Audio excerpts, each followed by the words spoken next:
Okey, hari ni aku nak share pasal produk Ativa. Produk Ativa ni untuk dia punya media player, terutamanya untuk bahagian video lah. Okey, kita start engine dulu.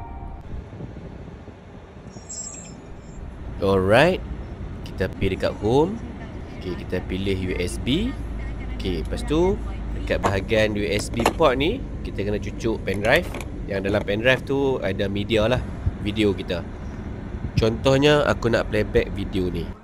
Bila kita playback video ni dalam keadaan kereta berhenti ataupun kita tengah tarik handbrake, so dia okey je, kita boleh tengok video tu. Tapi bila kita turun handbrake ataupun kereta tu dah bergerak, dia akan offkan video tu. Lepas tu dia keluar perkataan ni lah. Ni menunjukkan yang memang produk dah set untuk safety. Driver memang tak boleh nak tengok video lah time mandu kan. Tapi masalahnya bila anak-anak aku yang kecil lagi lah, dia memang tak boleh nak duduk diam dalam kereta. So dia kena ada video yang playback masa kita bawa kereta kan. So jadi masalah lah. Untuk settlekan masalah ni, aku ada beli barang dekat kedai Orin yang kita boleh bypass safety features ni. Okey, kat sini aku dah beli 2 set lah. Yang ni untuk produk Ativa. Kabel dia macam ni je. Kalau kita beli, harga dia tak sampai RM5 pun. Okey, yang ni untuk produk Alza. Yang untuk produk Alza yang model advance, harga dia mahal sikit lah. Aku pun tak tahu sebab apa. Hampa boleh tengok dekat aku punya link dekat atas tu. Hampa klik, hampa tengok berapa harga hampa dapat. Okay, jom lah kita pasang. Cover dekat atas player ni kita kena buka dulu. Cara nak buka dia mudah je. Dekat hujung penjuru ni, hampa tarik je kuat-kuat. So hampa tarik je bahagian cover ni macam ni. Dah terbuka.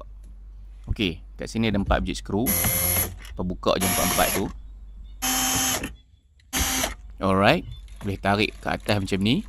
Kemudian kat sini aku lapik lah kain untuk elakkan bercalak.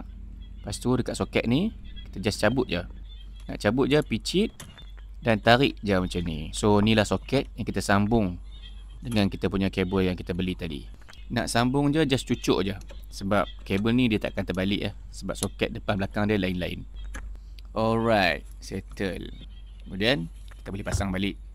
Just ikut je cara kita buka tadi. Lepas tu tengoklah kabel tadi supaya dia tak terkepak teruk sangat.